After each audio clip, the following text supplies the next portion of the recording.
The Shark Deck. I'm Johnny Mac with your daily comedy news. Mark Normand spoke to Esquire Middle East, as one does, and Esquire Middle East asked Mark Normand, who are some of the comedians you'd recommend to people that you feel like we're missing out on? Great question. Mark said, I love this question because I love giving some love to these killers who aren't as big as they should be. Write these down, kids. Mark Normand's list. Sean Patton. I started with him in Louisiana. He's a little older than me, but he's just one of these lightning in a bottle kind of comics. He's wacky and all over the place, interesting, original, unpredictable, and just kills. Then there's Chad Daniels. He was number one on Pandora for a while, but he's so good. He did the Fully Loaded Festival, and he was killing every night. Dina Hashem has great jokes, and I think she's coming out with a special soon. Anthony DeVito's a funny comedian in New York. I think he has an album out. Yes, he does. Ian LarryA is really funny. He's got an HBO thing that nobody saw. Jessica Kirson is funny. I'm blanking out on more, but yeah, check those people out. Oh, Sean Murphy. Check him out. He's got an album too. They asked Mark Normand about the time he got the approval from Seinfeld. Did he call? Did he keep in touch? Mark said, it was surreal to say the least. It still blows my mind that I have his phone number and that we've met. But that's the beautiful thing about comedy. There's less pretension. Mick Jagger's never going to meet a ballroom guitar-playing musician. He's off at the O2 Arena. This ballroom musician is just in some rinky-dink bar somewhere in Cleveland, and he's brilliant, he's killing, but he'll never meet Mick Jagger. I got to meet Seinfeld because he saw me on The Tonight Show or a comedy club, and that's what's so cool. Mark Normand, do you watch other comedians? What are your top 3 specials from the past year? Mark Normand said, I thought Sam Morrill's Same Time Tomorrow was great. That might be 2 years ago. I thought Louis' Sorry was amazing. Mulaney's Baby J was cool. It was a nice style change for him. Speaking of Sam Morill, the Valley Advocate talked to Sam, who said, I work all the time. I'm on the road a lot. I'm a comedian. I have to keep busy. And there's a certain amount of catching up I've had to do over the last few years. I like being able to make people laugh, and when it got to the point that I could get the teachers to laugh too, was a way to get through the day. I wasn't the greatest student. He tells stories about some of the oddball characters he's met. There was a guy in Cleveland who told Sam he had his back after Sam had been threatened outside a bar by the boyfriend of a woman he was talking to. As Sam tells the story, the man was dressed all in white and introduced himself as the White Knight, and assured Sam he was there to keep that part of the city safe. Quote, I protect downtown Cleveland. The Valley Advocate says some of Sam Morrill's best riffs are on the never-ending debate about guns. Quoting Sam, every mass shooting, they say he was a quiet man. That should be part of the background check. You want this gun? You better be chatty. Do my podcast, then we'll see. Another take, every gun debate, they bring up the Founding Fathers. You know, the Founding Fathers had guns. Yeah, they did, but they also had wigs. They thought a powdered wig was a good look. So that's my stance on guns. You can have a gun, but you have to wear the wig. At least then I can tell who's dangerous from afar.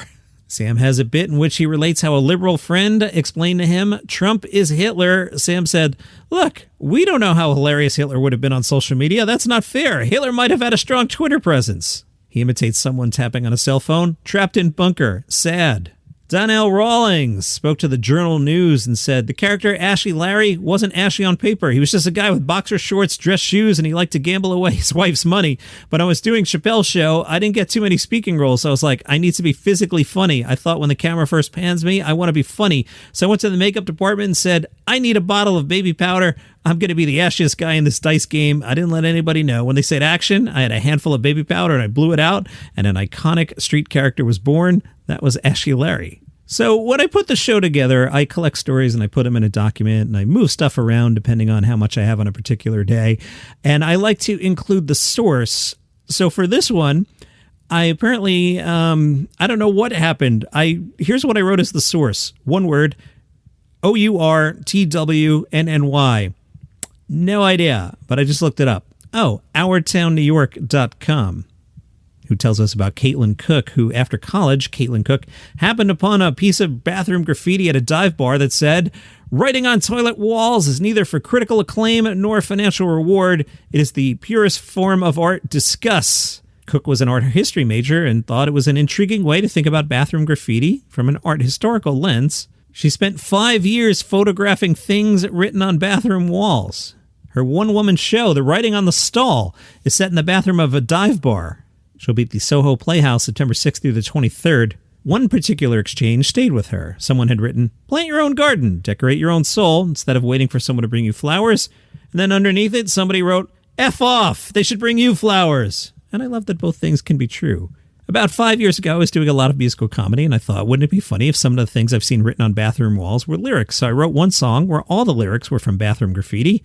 And I had photos I'd taken of the graffiti projected behind me as I sang. It got such a wild response. Everyone loved it, and I thought, oh, I could probably write a whole musical of these. You know, you're wondering the best places to find bathroom graffiti in New York City. Well, Caitlin Cook tells us the Cobra Club in Bushwick and Charlene's in Park Slope.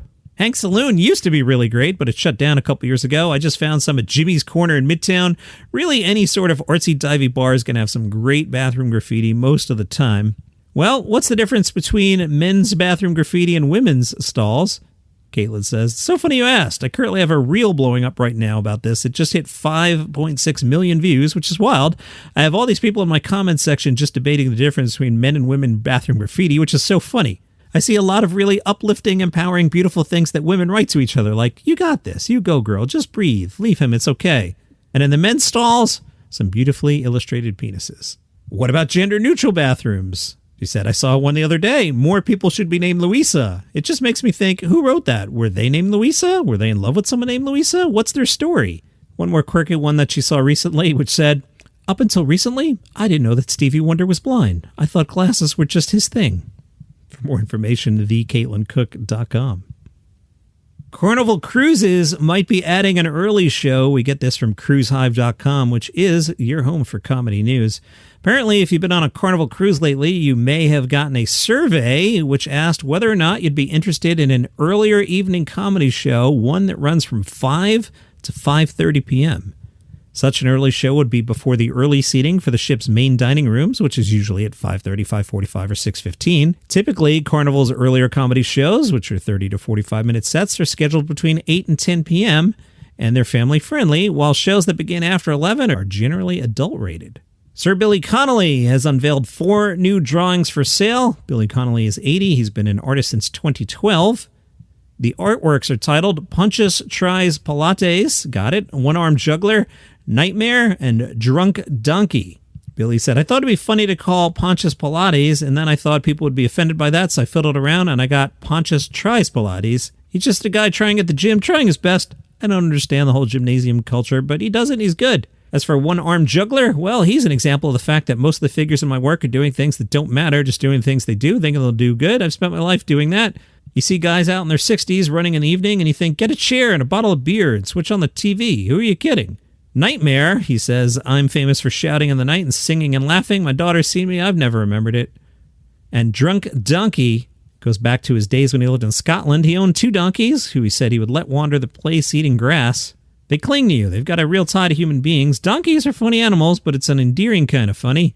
Our donkeys used to escape over the wall of the garden, run down to the village, and the villagers would bring them back. Donkeys always look drunk and behave drunk. And that's your comedy news for today. Follow the show for free on Apple Podcasts, Spotify, YouTube, wherever you get your shows. See you tomorrow.